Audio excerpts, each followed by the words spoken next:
Hi, I'm Julene, and I'm making this video today because something very synchronous happened with me the other day. I was playing a game on my phone and I accidentally, instead of closing an ad, I accidentally clicked on it.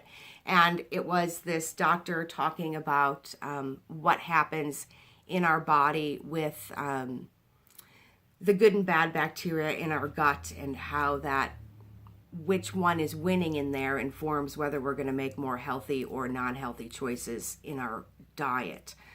And then the very next day, my reading in the Bhagavada Gita led me to the ancient yogic Vedic wisdom about how that is exactly true, and it has been known, by the Rishis for much longer than that.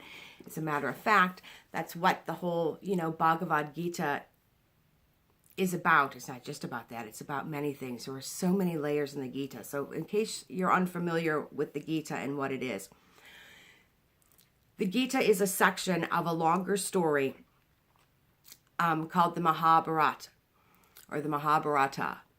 And in that story, it is a war for the kingdom between two sets of cousins. And there's the Pandavas and the Kauravas, and they're warring for the kingdom. One side is the righteous, virtuous side, and the other side is the greedy side. So one side's ruled by the ego, the other side are driven by the ego, and the other side is, driven by spirit consciousness, right? More ethical, moral things. Okay, so anyway, Arjuna, the book, the Gita, one of the Gitas that I picked up, I had read it a long time ago, a different version than these two I have now. But I picked up two more versions because I wanted to read it again. And this one here is called God Talks with Arjuna. It's the Bhagavad Gita with a commentary from Paramahamsa Yogananda. And I really like Yogananda, so I picked that up. I also picked up the Bhagavad Gita as it is, because this is another real popular one that has a bunch of extensive commentary also. And it is by Swami Prabhupada, and it's part of the International Society for Krishna Consciousness. Okay, so there's two different versions because I wanted two different sets of commentary. I always like to learn things from two different point of views, or more, many points of views. So what was interesting is in that video that I was watching, okay, where he was talking about the good bacteria and the bad bacteria. The bad bacteria in the gut is what, once that overrules the good bacteria, it starts informing the mind, hey, I want more. That cake was so good, I want to have a second slice. Or, it's been a bad day, I'm going to sit here in front of the TV and eat some popcorn and cookies. That's what I do. Or just, I'm bored. I have nothing to do right now. I'm just going to put food in my mouth for no reason, or whatever it is. Sometimes, people have a bad day and, we're sad about something. We've gone through something, and you sit on the couch with a spoon and the whole box of ice cream. None of that's good. We all know that's wrong, but we do it anyway. But what's happening inside of us is it's a war over our food choices. Okay?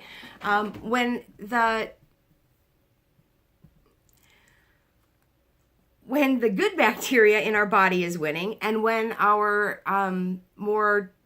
better moral judgment, our more God consciousness, and hey, I need to take care of my body is operating, we're going to make better choices.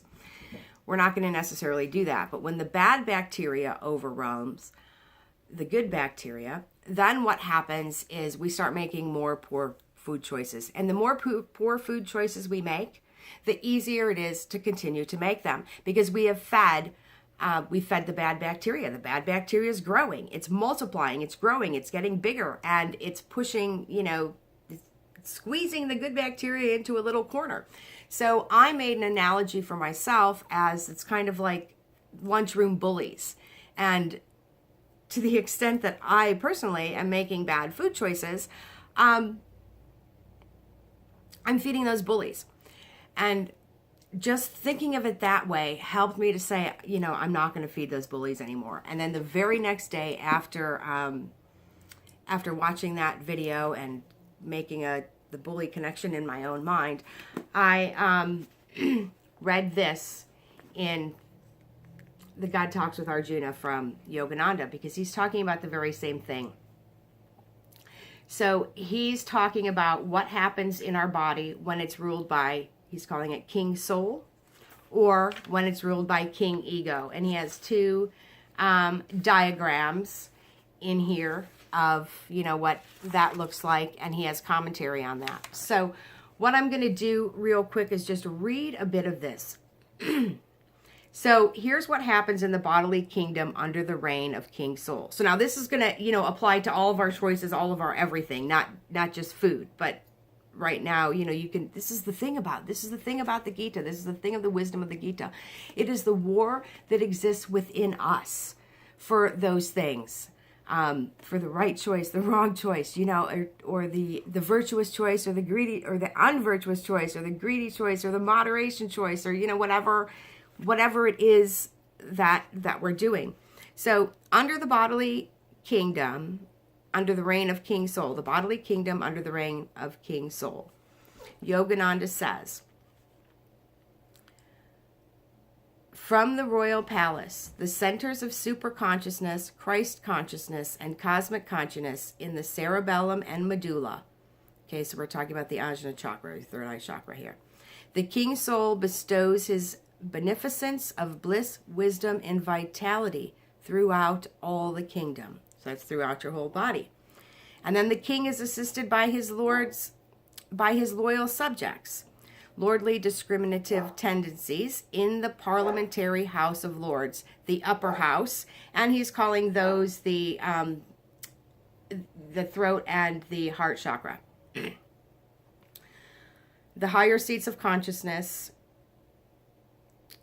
in the medulla, cervical, and dorsal centers. These are under the influence of the prime minister discrimination, which is buddhi, the intelligence that reveals truth as it is attracted to spirit. Then the House of Commons, these are going to be our lower three chakras, become obedient to the wise influence of the prime minister discrimination and his lordly discriminative tendencies. Okay, so right there this is how our body is supposed to work. We are supposed to make good choices for our body, where what we want to do down here with our gut is ruled by good choices from the mind, from being under the rule of the soul rather than the ego. Now, here's what happens when it gets under the rule of the ego.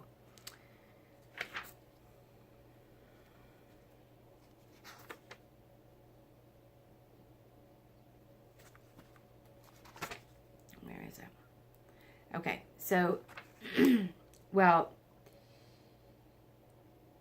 in the lower chambers of consciousness, and, well, let me start above here.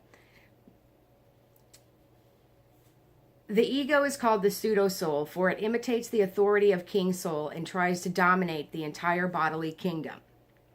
But the usurper can never gain entry into the palatal inner chambers of superconsciousness, Christ consciousness, and the cosmic centers. Ego can only rule the conscious and subconscious states of man.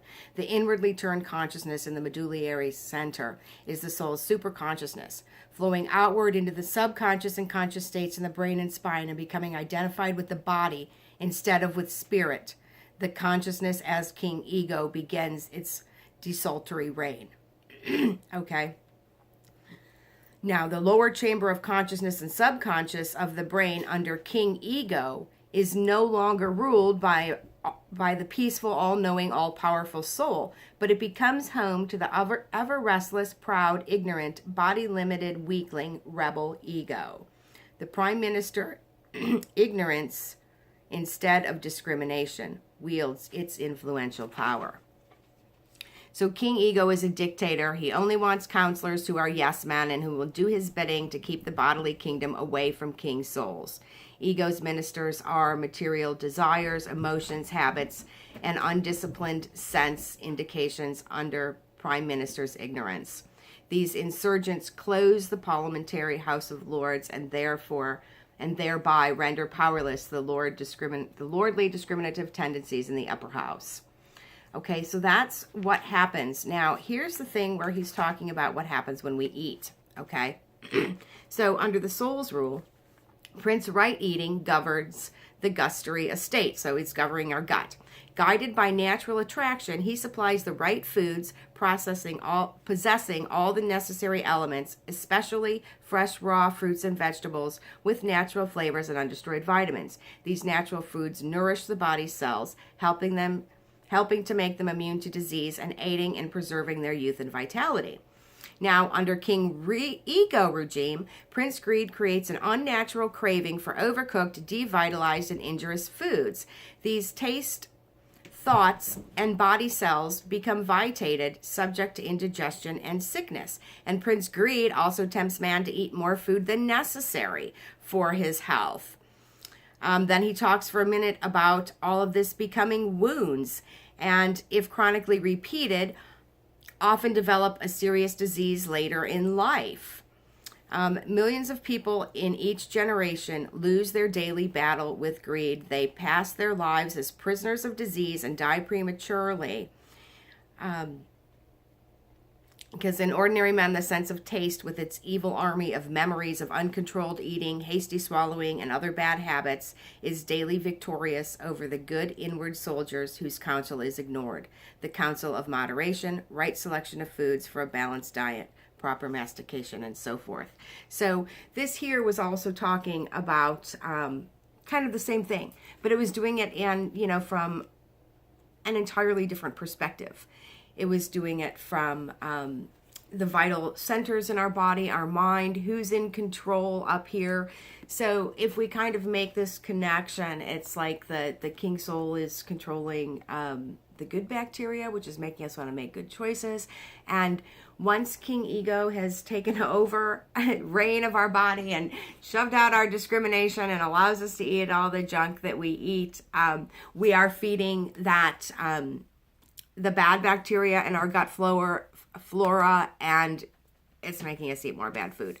So I thought that this was an interesting thing.